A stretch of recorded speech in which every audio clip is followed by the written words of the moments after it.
Perkenalkan, nama saya Maharani Dwi, NIM 13122000218. Nah,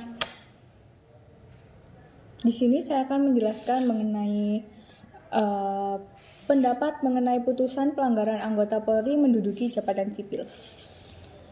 Baik, pada kesempatan ini saya akan menyampaikan pendapat terkait putusan yang menegaskan bahwa anggota kepolisian Republik Indonesia dilarang menduduki jabatan sipil. Saya secara pribadi itu setuju dengan putusan ini. Nah, dokumen yang kelompok kami kaji menunjukkan bahwa penempatan anggota Polri di Indonesia yang bertugas di KPK dinilai menyalahi prinsip tata kelola pemerintah yang baik atau good governance. Bahkan disebutkan bahwa Polri itu tidak bisa mengambil alih urusan sipil sehingga kondisi tersebut menimbulkan persoalan serius dalam ketatanegaraan itu sendiri. Oleh karena itu, sikap saya menunjukkan bahwa saya setuju sepenuhnya dengan adanya penguatan larangan tersebut. Dan kemudian akan dilanjutkan oleh teman saya. Terima kasih. Saya Arifiah Nurinda dengan NIM 13122000179. Di sini saya akan menjelaskan selanjutnya yaitu mengenai dasar hukum. Kalau kita melihat dari aspek hukumnya, larangan anggota Polri untuk menduduki jabatan sipil sebenarnya sudah mempunyai dasar yang sangat kuat. Yaitu yang pertama, pada tingkat konstitusi sudah jelas pada pasal 30 ayat 4 Undang-Undang Dasar 1945 menegaskan bahwa Polri adalah alat negara yang bertugas menjaga keamanan dan ketertiban dalam masyarakat. Makna dari ketentuan ini adalah bahwa tugas anggota Polri bersifat penuh waktu dan membutuhkan profesionalis yang tinggi. Karena itu, peran mereka memang tidak boleh bercampur dengan urusan jabatan sipil yang mempunyai tanggung jawab serta karakter yang berbeda. Yang kedua, aturan yang lebih tegas lagi bisa kita lihat pada pasal 28 ayat 3 Undang-Undang Nomor 2 Tahun 2002 tentang Polri. Di sana disebutkan secara eksplisit bahwa anggota Polri baru boleh menduduki jabatan di luar kepolisian jika mereka sudah mengundurkan diri atau pensiun. Jadi, tidak ada ruang rangkap jabatan. Aturannya sudah sangat jelas.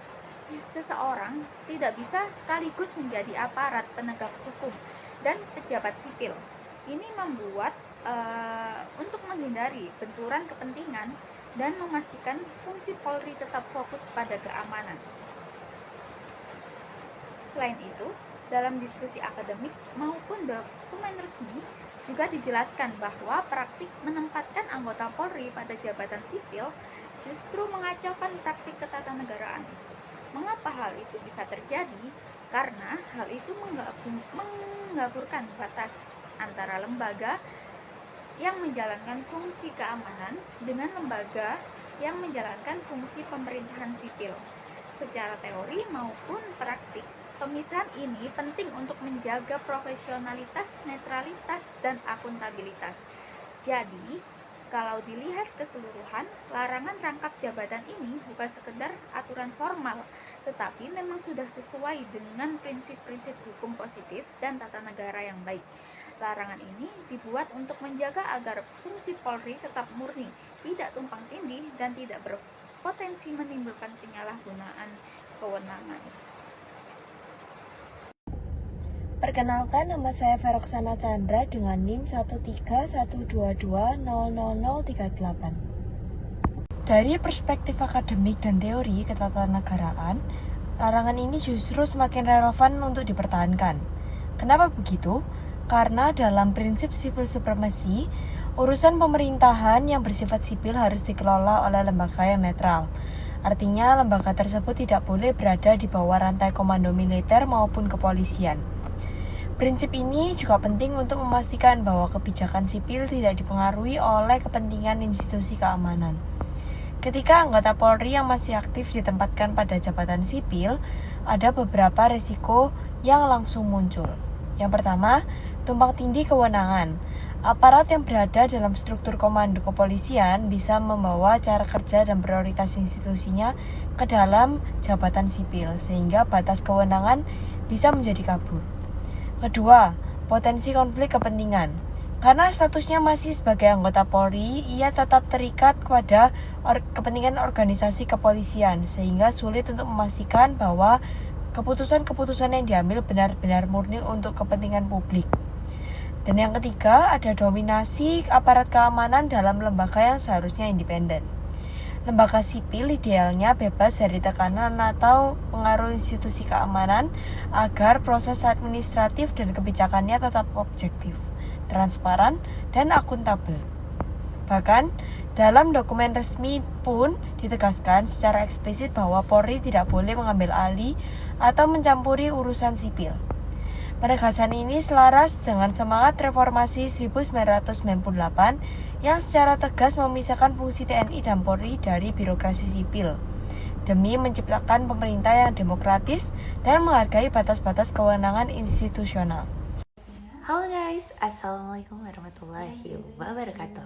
Perkenalkan, saya Sylvia Fatikasari, nomor NIM 13122000169 dari Prodi Ilmu Hukum, mata kuliah Hukum Acara Mahkamah Konstitusi kelas R pada Universitas 17 Agustus 1945, Surabaya. Jika kita melihat contoh konkret yang tertera dalam dokumen, ada 23 pegawai KPK yang berasal dari Kepolisian Indonesia atau yang bisa disebut dengan Polri, dan tetap bekerja meskipun peraturan tersebut melarang hal itu. Untuk kasus ini menunjukkan masalah yang nyata berupa yang pertama, terdapat potensi bias dalam penegakan hukum. Yang kedua, terganggunya independensi lembaga sipil dan terdapat resiko keberpihakan dalam proses penyidikan. Lembaga seperti KPK seharusnya berdiri secara independen tanpa dominasi dari aparat dan daripada lembaga manapun. Dengan demikian, lembaga seperti KPK semestinya dan seharusnya independen tanpa adanya dominasi maupun intervensi oleh lembaga-lembaga lain dan institusi lain di luar lembaganya, yakni yang mana kehadiran aparat Polri secara aktif di Indonesia pada KPK ialah menimbulkan pertanyaan yang serius. Apakah integritasnya, netralitasnya, dan akuntabilitasnya dalam proses hukum tetap terjaga? Dan mengenai keberadaan aturan ini secara eksplisit seharusnya memang dibutuhkan, dan saya juga setuju karena akan membentuk lembaga anti korupsi yang kuat dan serta independen tanpa adanya intervensi dari pihak-pihak lain.